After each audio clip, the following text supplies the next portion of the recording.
car trivia you didn't ask for, but you're gonna get anyway. You're welcome.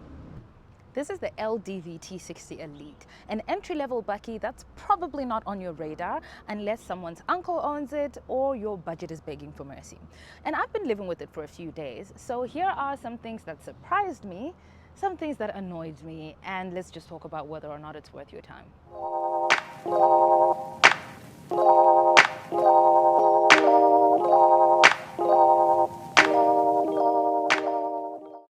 Now let's start under the bonnet. There we go. All right. Under the bonnet is a 2-liter single turbo diesel engine that pushes out 120 kilowatts and 375 newton meters of torque. So it's not going to rearrange your organs, but it gets the job done.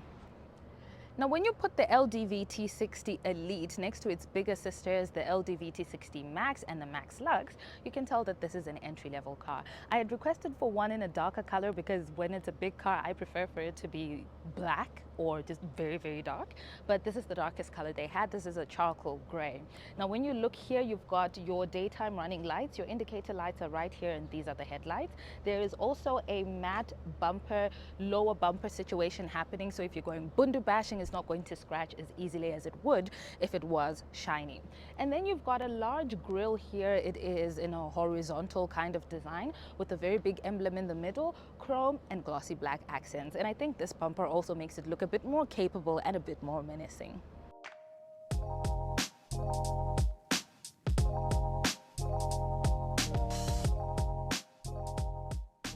Now the interior is fine. It's not tragic, but it's also not fancy at all. It's functional.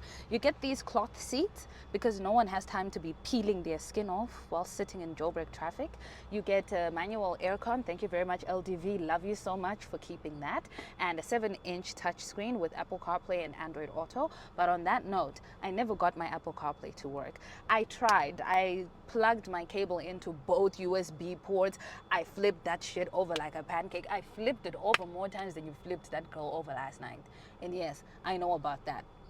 Anyway, now we are in a budget bakkie, okay? So certain things I'm going to say are just observations. Lots of plastics in here because it's a budget bakkie. So this is not a complaint, just an observation. However, my complaint comes here with the gear lever, the ball sack of the gear lever. I'm so sorry. How do you guys tolerate me? But this is made of pleather, maybe, which I used to think was leather until I found out what real leather is and what it looks like. But it's already coming apart, and that is not a good sign. This car is on 15,000 Ks, but this thing is already on 500,000 Ks or something like that. So, yikers. However, in true LDV fashion, they never gave the driver any grab handles, so it's difficult for me to get into this car because there's also no side step, but everybody else gets grab handles. So I understand why. Is it because I'm black? I understand. I get it. It's fine. But honestly, no. If a car goes off-roading, even the driver sometimes needs what people like to call the oh shit handles. You have them in the Isuzu D-Max. You have them in the Ford Everest Wildtrak. So why would you not have them in here? Is it cost cutting? Are they really that expensive? If I bring my own, can you attach them? Yeah.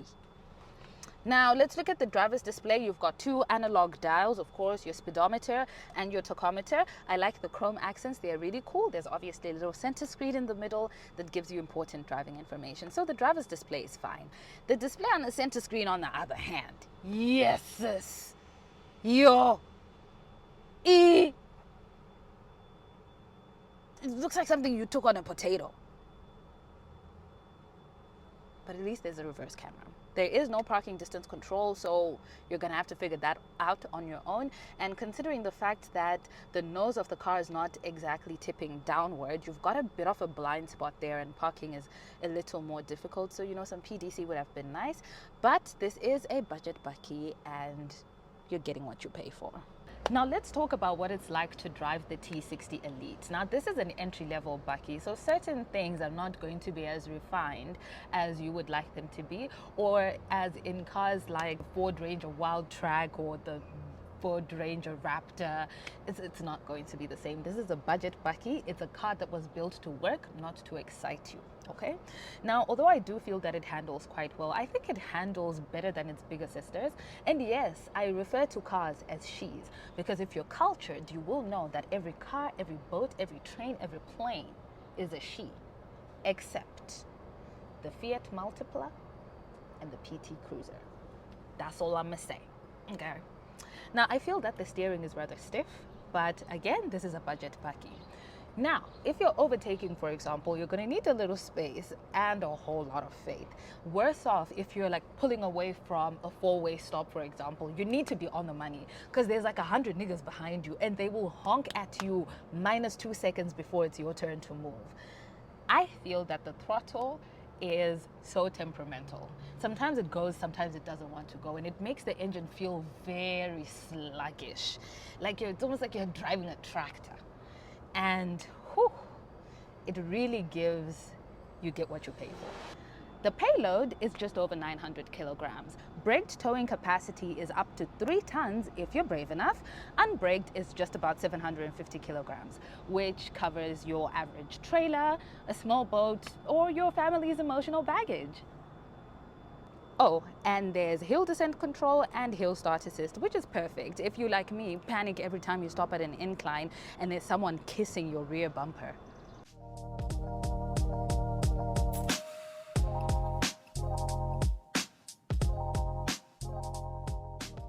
The load bin is big. It's 1.4 meters long, 1.5 meters wide, and 0.5 meters deep. You could throw in a lawnmower, a month's worth of groceries, or even your mate who still owes you petrol money. Now, price-wise, you're looking at 520,000 Rand for the 4x2 automatic. If you want the 4x4, you're looking at around 560,000 Rand. Now, whether that's cheap or not depends on what you're used to shopping around for. But as far as diesel automatic double cabs go, this is one of the more wallet-friendly options. But what's really impressive is you get a 5-year, 200,000 kilometer warranty and a 5-year, 100,000 kilometer service plan. That's not bad if they stick to it, and the support network wherever you are is solid. Look, this bakkie is not perfect. It doesn't feel premium, and some of the trims might rattle if you blink too hard. The brand still has a lot to prove long term, especially in terms of resale and durability. But in terms of what you're actually getting for the price you pay, it's not a joke. If your needs are practical and you don't care about showing off in the parking lot, and most importantly, you need a bakkie that's not going to leave your bank account looking like an empty shell that echoes when you open your banking app, then this makes sense. You're welcome.